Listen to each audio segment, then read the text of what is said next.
Here. So, ito po lang gagamitin ko for today's vlog. Ash Blonde 10.13 and i-mix ko siya ng lightest blonde na 10.0. So, meron akong developer dito na 9% and 12%. I-mix natin siya.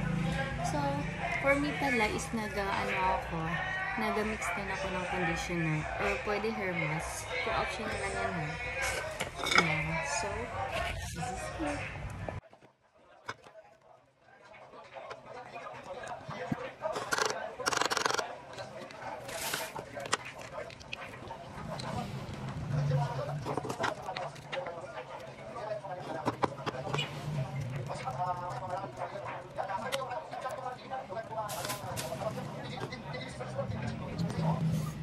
Tingnan ko.